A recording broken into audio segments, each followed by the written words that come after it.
Anything he wants with Camus. Feint with the left hand and then Kane with the left hand. Misses a wild left, but scores with a short right. Camus making him miss a little bit. A little better. He's slipping a little bit better on the inside here.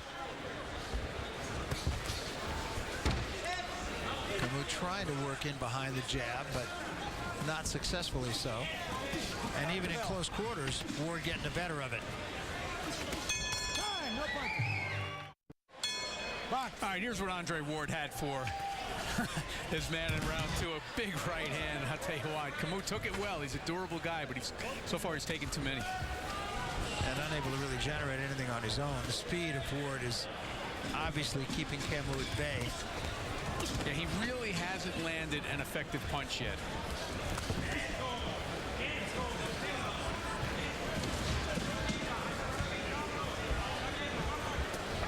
See, the key, I think, for him, Barry, is pressure, but it's got to be effective pressure. He can't just walk forward into those gloves. He's got to slip some punches, land some shots to the body, and hope to take advantage of the low right hand from Andre Ward, who's now boxing as a southpaw. That's interesting, isn't it? Yeah. Do that too much.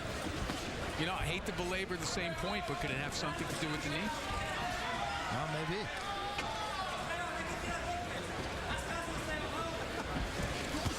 Because don't forget, you pivot on that back foot. There's a little twisting action in the knee. Maybe he's more comfortable this way right now. Let's see the numbers overwhelmingly on the side of Andre Ward. Stop. Break, take a step. Don't push on his head. And Camus averaging just 5 punches landed per round, and as you pointed out, that's not going to get it done. No, it's definitely not enough of a work rate, and really not any real effective punches. Nothing that's gotten any reaction out of Andre Ward yet. I think the interesting thing is, even when Camus does get inside, Ward's still getting the best of it. Yeah, Ward's fast, you know, his reflexes are good, and if he can beat Camus at Camus' own game, that, you know, obviously makes the task not difficult, but pretty close to impossible. And he wound up with that left hand.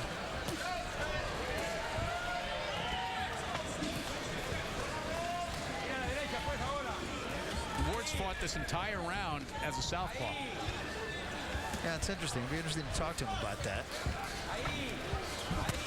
Good left hand. Got him turned and hit him pretty good. Camus having a terrible time with the southpaw stance.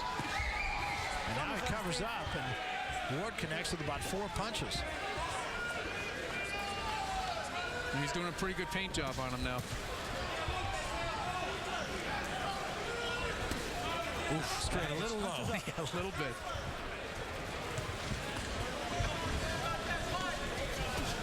And there again, a good left hand. He had him turned. His knees wobble there. Ward may be able to get him here. He's still in trouble. And now Ward sees it as he staggered to the left. That's enough right there. That's enough. Wow. It's kind of a quick hook. I'll say. That's a little bit of a quick hook. Well, you know what? Not a real vigorous protest from Esteban Camus. No. That seemed like a bit of a quick hook. Yeah, that took me by absolute surprise. I think it took, you know, the 2 of the men in the ring anyway, not the referee, and both of us by surprise. I do think he was hurt, but yeah, but it's the end of the round besides. What time was it? well, that was, Time for him to go home. again, you have to measure it against the caliber of competition, but that was a pretty impressive performance. Well, you know what? Pretty overwhelming numbers in round 3. CompuBox says 21-1 connect rate. Andre Ward over Esteban. But we'll take a look at the highlights or what there were of them. Here we see round 2. There's that big right hand from Andre Ward. I mean, the speed was just too much.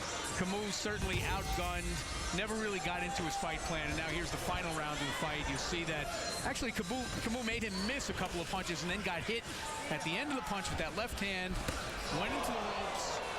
Referee Pat Russell just decided that this was not going to end well for him. You see, there's the punch right there. That's enough right there. That's enough. Yeah, kind of a quick hook, but It was, but you have an idea it might have just been a question of time. Right now to the center of the ring, Jimmy Lennon Jr. Ladies and gentlemen, We have the time, 2 minutes 46 seconds in round number 3. A referee in charge, Pat Russell, stops the contest. The winner by way of knockout and still undefeated, Andre S.O.G. Ward.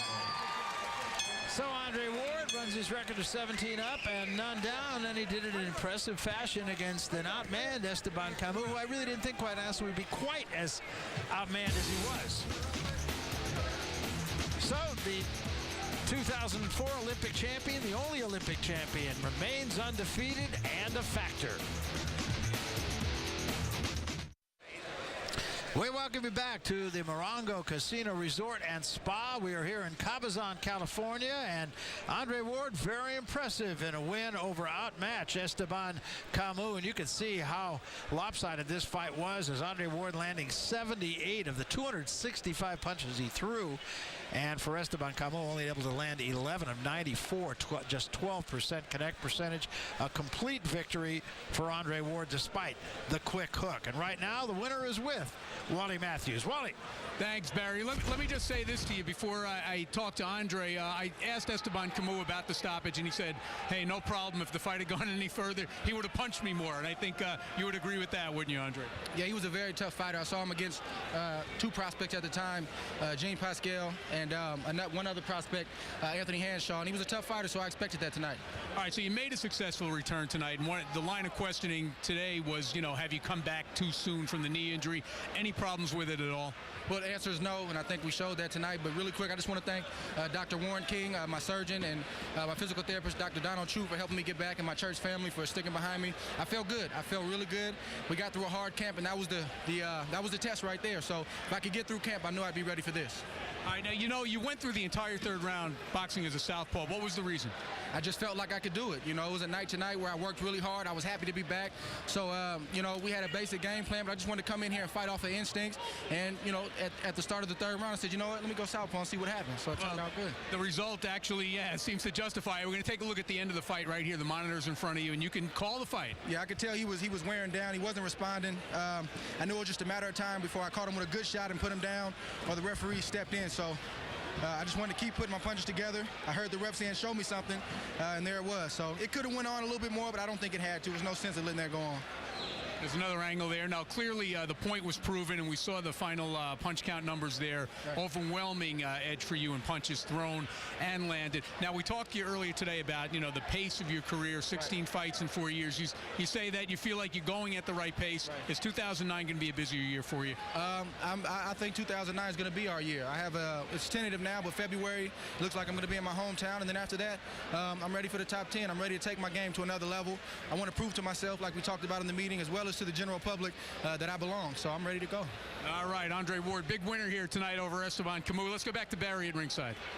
All right, thanks very much, Wally. And thanks to Andre Ward, very personable guy, and one of those guys you really wish nothing but success to as he moves along in his quest in the super middleweight division. But he took a pretty good-sized step tonight, I felt. Later on, of course, very familiar face, James Toney. He'll be getting it on with Fresno Kendo. That's still to come. And when we come back, we're going to see another heavyweight prospect, guy by the name of Malik Scott. He's undefeated in 31 fights against a journeyman by the name of Rafael Butler. That's all coming up after this.